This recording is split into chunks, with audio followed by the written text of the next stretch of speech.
ছয় দফা দাবি আদায়ে আবারও রাজপথে শিক্ষার্থীরা। বিভিন্ন পোস্টার প্রদর্শন করে স্লোগান দেন তারা।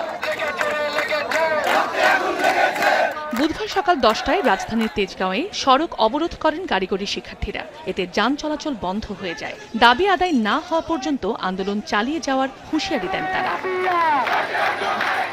ঢাকা চট্টগ্রাম মহাসড়কের কোটবাড়ি এলাকায় সড়ক অবরোধ করেন পলিটেকনিক শিক্ষার্থীরা। একই সময় মহাসড়কের ফেনীর রেলগেট এলাকার রেল ক্রসিংয়ে টায়ার জ্বালিয়ে বিক্ষোভ করেন তারা। বন্ধ হয়ে যায় যান চলাচল। এ সময় শিক্ষার্থীরা জুনিয়র ইন্সট্রাক্টর পদে ক্রাফট ইন্সট্রাক্টরদের অবৈধ পদোন্নতির রায় হাইকোর্টের মাধ্যমে বাতিল সহ 6 দফা দাবি জানান। যে বিষয়গুলো এখানে আছে সবগুলো হলো গিয়ে গভর্নমেন্টের পলিসি ম্যাটার্স, এগুলো নীতি নির্ধারণের বিষয় এবং একটি মহামান্য হাইকোর্টের বিচারাধীন একটি বিষয়। সে বিষয়ে আমাদের কোনো মন্তব্য নেই। শিক্ষার্থীদের যে দাবিগুলো সেগুলো আমরা সরকারকে জানাবো।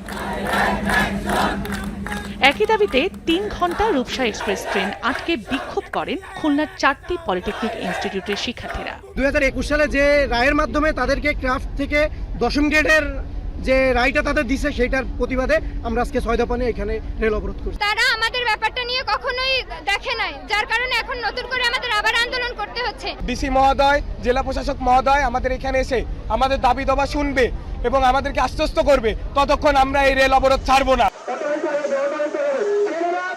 রাজশাহী নগরীর ভদ্রামোড়ে অবস্থান নিয়ে রেল ও সড়ক অবরোধ করে পলিটেকনিকের শিক্ষার্থীরা। এছাড়া সাভার, বরিশাল, বরগুনা, দিনাজপুরের সড়ক রেলপথ অবরোধ করে বিক্ষোভ করেন তারা।